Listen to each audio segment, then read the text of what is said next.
Today I just wanted to upload a video of the alpha testing of Forefront VR, which I'm sure is on a lot of people's watch lists and eagerly anticipated. In terms of being able to get access to the alpha testing, you can join the Discord and that will prompt you to link your account. So there are Steam options and standalone on Quest, and I'm playing standalone on Quest. In terms of my initial experiences, I played this for about an hour and have to say that it was a lot of frantic fun because there's 32 players on a map all just getting to grips with the game's mechanics. So there wasn't an awful lot of tactical kind of squad making going on. It was just a bit of a free-for-all, but actually hugely enjoyable. So the current offering is the map that we're looking at, which is an Iceland map. And there are then 32 players split into two teams. And this is a capture the flag type situation. So there are alphabetically listed areas on the map. Once you've gone in there and eliminated the opponents, then it will convert to your area. So the match itself will be over once all those points have been captured.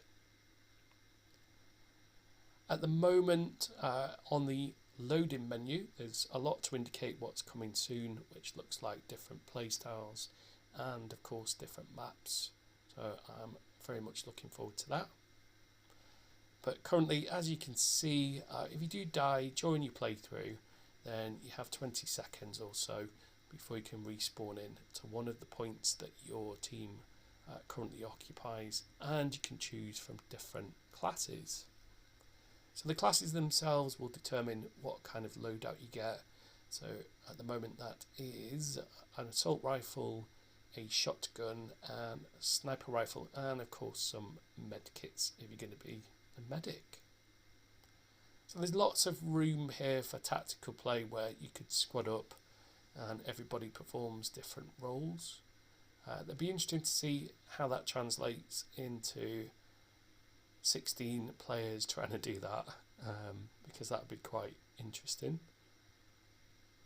Personally, I like all types of games and VR games, but I have to say my personal preference is more of the kind of single player campaigns, because the squad making and things like Population 1 and I suppose Contractors Showdown could either be a little bit too manic, and then you had the more experienced players that knew the spawn points and all that kind of stuff. And if your first experience of a game isn't the best, with so much out there, it can kind of turn you off from the experience. In terms of vehicles that are currently available, you can see here that we're currently in a tank. So we have a tank and a Humvee that can accommodate two different people. So you can either be the driver or sit in the turret. So the driver of the tank controls the cannon and the turret. That was probably the most jank that I experienced, in that the aiming was quite difficult to use.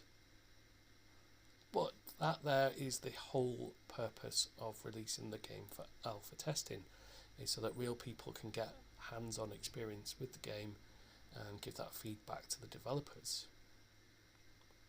As you can imagine, with open mics and 32 players, it was frantic, but I have to say immensely enjoyable. I'm going to be playing some more of this, and it's actually again, going back to VR offerings, it's got to be a good thing to have so many different options. So I quite like story-driven narratives, but also sometimes you just want to have kind of 10-20 minute play sessions where you just have fun, and I think that this fits quite nicely into that. We also, as you can probably see in the background there, have helicopters. So there are two currently on this particular map, and again you can be the pilot or a passenger. I didn't quite work out how you could parachute out of it, but again, if you were going to be using tactics, you could have your squad mates drop you in and out of those different zones that you want to capture. You can see there a very aptly showed the grenade mechanics, where I tried to throw it and it rolled down the hill and I literally blew myself up, which was actually quite funny. But I suppose if you're in a squad, maybe not so much. Currently got the sniper rifle here to give that a go. So when I'm aiming down the sights, it won't pick up on the video, but it did aim very well and magnify very well. And actually, I didn't really experience anything jarring or majorly, should I say, janky in terms of the gameplay overall. Even when recording, there was only slight bits of stutter. The main noticeable part was entering and exiting vehicles, because you do that via pressing the triangle button, and there's just enough delay to make you think that perhaps you've not pressed the button. So of course you press it again and find yourself out of the vehicle. The quad bike, that moves pretty fast as well, and there's quite a lot going on. So if you haven't got your VR legs, that could possibly cause a little bit of motion sickness. So that remains to be seen at this time, really, is exactly what play types are going to be available, what kind of comfort options there are. But this is impressive given that it's in the alpha testing stage. So the playthroughs, as I mentioned, is capture the flag. Once one team's captured all those points, then that is the session ended. And then you can go back to the main menu and start all over again. So as far as I could see, the number of kills didn't really impact on the game overall. It is about the points being captured.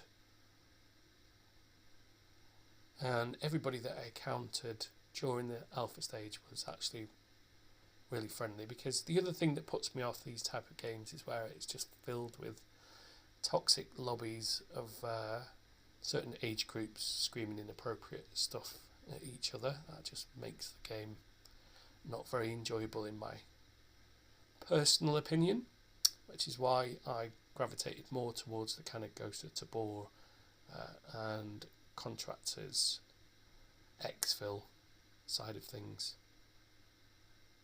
So to wrap it up, as we've ended this particular session, all those points have been captured. I really enjoyed the game. I'd be interested in the comments if you could give your opinion, if you've joined the alpha testing, or if you're looking forward to playing the game for yourself. If you can subscribe, it's always appreciated.